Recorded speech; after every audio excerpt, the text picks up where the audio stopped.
Hello friends, welcome to ஆரோக்கிய சமையல். நம்ம இன்றைக்கி வந்து ஒரு டீ டைமுக்கான ஒரு சூப்பரான ஈவினிங் ஸ்நாக்ஸ் ரெசிபி தான் பண்ண போகிறோம். வாங்க எப்படி செய்யலான்னு பார்க்கலாம். ஒரு பிளேட்டில் பார்த்தீங்கன்னா நான் வந்து முட்டைக்கோஸ் வந்து நல்லா சின்ன சின்னதாக வந்து கட் பண்ணி வச்சுருக்கேன். இந்த மாதிரி கொஞ்சம் மெல்லிஸாக கட் பண்ணி எடுத்துக்கோங்க. இப்போ இதை வந்து நம்ம ஒரு பவுலில் வந்து மாற்றிக்கலாம்.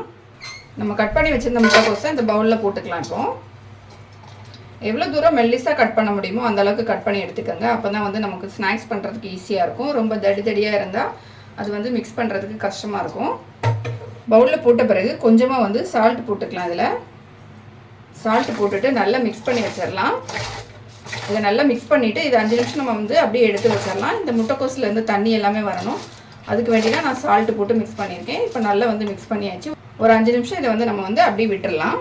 மிக்ஸி ஜார் ஒன்று எடுத்துக்கலாம். இதில் வந்து 1 கப் பார்த்திங்கன்னா நான் வந்து தேங்காய் வந்து துருவி வச்சுருக்கேன். இதை வந்து நம்ம இதில் போட்டுக்கலாம். 1 கப் தேங்காய் பார்த்திங்கன்னா ஒரு 4 ஸ்பூன் அளவுக்கு இருக்கும். இதை வந்து நம்ம ஜாரில் போட்டாச்சு. இது கூடவே வந்து ஒரு சின்ன துண்டு இஞ்சி வந்து கட் பண்ணி வச்சுருக்கேன். அதையும் நம்ம போட்டுக்கலாம். ஒரு 1/4 டீஸ்பூன் அளவுக்கு மஞ்சள்தூள் போட்டுக்கலாம். 1/4 டீஸ்பூன் அளவுக்கு கரம் மசாலா போட்டுடலாம். 1 ஸ்பூன் அளவுக்கு மிளகாத்தூள் எடுத்திருக்கேன். இதையும் நம்ம இது கூட போட்டுக்கலாம். நம்ம காரத்துக்கு வேண்டி இதில் மிளகாத்தூள் மட்டும்தான் சேர்க்குறோம். பச்சை மிளகாய் எதுவும் சேர்க்க போகிறதில்ல.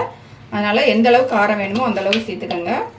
1/2 டீஸ்பூன் அளவுக்கு தனியாத்தூள் எடுத்திருக்கேன். அதையும் நம்ம இது கூட போட்டுடலாம். இப்போ இதில் வந்து தண்ணி எதுவுமே நம்ம சேர்க்க வேண்டாம். இதை வந்து இப்படியே வந்து நம்ம அரைச்சி எடுத்துகிட்டு வந்துடலாம். நம்ம போட்டிருந்த தேங்காய் மசாலா எல்லாமே வந்து நல்லா ஒன்றா அரைப்பட்டுடுச்சு பாடுங்க. இந்த அளவுக்கு அரைச்சா போதும். ரொம்ப நைஸாக வந்து அரைக்காண்டாம். கொஞ்சம் வந்து நரன்னு இருக்கட்டும். அந்த மாதிரி அரைச்சி எடுத்துக்கோங்க. அப்போ தான் நல்லாயிருக்கும். முட்டைக்கோஸில் வந்து நம்ம உப்பு போட்டு மிக்ஸ் பண்ணி வச்சு ஒரு 5 நிமிஷம் இருக்கும். இப்போ இதில் வந்து நம்ம தண்ணியெல்லாம் வந்து நல்லா புளிஞ்சிட்டு எடுத்துடலாம். இப்போ பார்த்தீங்கன்னா வந்து இந்த மாதிரி புளியும் போது அதில் வந்து தண்ணி வரும் பாருங்கள். இது எல்லாத்தையுமே இதே மாதிரி புளிஞ்சு எடுத்துடலாம்.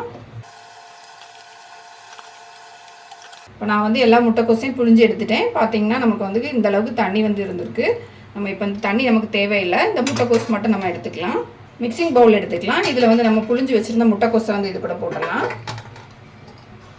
இது கூடவே நம்ம மிக்சியில் வந்து அரைச்சி வச்சுருந்து அந்த தேங்காய் மசாலா எல்லாம் போட்டு அரைச்சோம்ல, அதையும் வந்து இது கூட நம்ம போட்டுக்கலாம்.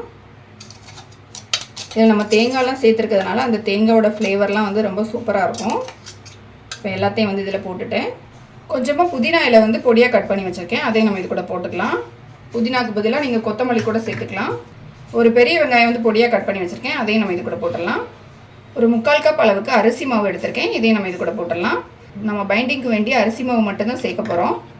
கொஞ்சமாக உப்பு சேர்த்துக்கலாம். இது எல்லாத்தையுமே வந்து இப்போ கை வச்சு நல்லா மிக்ஸ் பண்ணிடலாம். இதில் வந்து நம்ம தண்ணி எதுவுமே சேர்க்க வேண்டாம். இதில் வெங்காயம் முட்டைக்கோஸ்லாம் இருக்குது. அதில் இருக்க தண்ணி வச்சு நம்ம நல்லா மிக்ஸ் பண்ணிக்கலாம். மிக்ஸ் பண்ணும்போது நல்லா டைட்டாக மிக்ஸ் பண்ணிக்கோங்க. அப்போ தான் நமக்கு வந்து அந்த வடை மாதிரி தட்டும்போது ஈஸியாக இருக்கும். இப்போ பார்த்தீங்கன்னா எல்லாத்தையுமே வந்து நல்லா மிக்ஸ் பண்ணிட்டேன். மிக்ஸ் பண்ண பிறகு பார்த்தீங்கன்னா நமக்கு இந்த மாதிரி உருட்டுற அளவுக்கு வந்து மாவு வந்து இருக்கணும். அப்போ தான் வந்து ஈஸியாக இருக்கும்.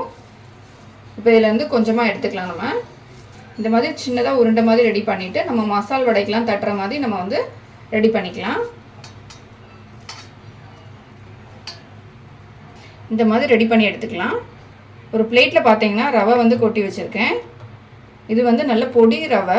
இந்த மாதிரி சின்ன சைஸில் இருக்கும். அந்த மாதிரி ரவை வாங்கிக்கோங்க. இப்போ இந்த ரவையில் வந்து நம்ம ரெடி பண்ணி வச்சுருந்தது வந்து இப்போ லைட்டாக வந்து எல்லா பக்கமே வந்து படும்படி நம்ம இந்த மாதிரி டிப் பண்ணி எடுத்துக்கலாம். இதை வந்து இந்த மாதிரி பண்ணிவிட்டு நம்ம ஆயிலில் வந்து ஃப்ரை பண்ணும்போது மேலே ரவை இருக்கிறதுனால நல்ல கிறிஸ்பியாக இருக்கும். இப்போ பார்த்தீங்கன்னா நான் இந்த மாதிரி எல்லா பக்கமே இந்த ரவை வந்து படும்படி டிப் பண்ணி எடுத்துட்டேன். நம்ம இதே மாதிரியே எல்லாத்தையும் ரெடி பண்ணி எடுத்துக்கலாம். எல்லாத்தையுமே ரெடி பண்ணி எடுத்துட்டேன். பார்த்தீங்கன்னா எல்லாத்துலேயுமே வந்து ரவை வந்து நம்ம டிப் பண்ணி எடுத்ததுனால அது மேலே வந்து அழகாக வந்து ஒட்டி இருக்குது பாருங்கள். இப்போ நம்ம இதை வந்து ஆயிலில் போட்டு ஃப்ரை பண்ணி எடுத்துடலாம். பேனில் வந்து எண்ணெய் ஊற்றி வச்சுருக்கேன். எண்ணெய் வந்து நல்லா சூடாகிடுச்சு. இதுக்கு பார்த்தீங்கன்னா நான் அதிகமாக எண்ணெய் ஊற்றலை. இந்த அளவுக்கு எண்ணெய் இருந்தாலே போதும். எண்ணெய் வந்து நல்லா சூடாகிடுச்சு. இப்போ நம்ம வந்து மீடியமான ஃப்ளேமில் வச்சுட்டு நம்ம ரெடி பண்ணதை எல்லாத்தையும் எடுத்து ஒன்றா வச்சிடலாம். அரிசி மாவு சேர்த்துருக்கனால இது உதிர்ந்து போகாது. மீடியமான ஃப்ளேமில் வச்சுட்டு நம்ம சேர்த்துக்கலாம். ஏன்னா நம்ம வந்து மேலே வந்து இந்த ரவையில் வந்து டிப் பண்ணி எடுத்துருக்கிறதுனால கலர் வந்து டக்குன்னு சேஞ்ச் ஆகிடும். அதனால் மீடியமான ஃப்ளேமில் வச்சுட்டு நம்ம ரெடி பண்ணிக்கலாம். இப்போ வந்து எல்லாத்தையும் எடுத்து வச்சுட்டேன். இது ஒரு சைடு வந்து நல்லா வேகட்டும். நம்ம இன்னொரு சைடு வந்து திருப்பி வச்சிடலாம்.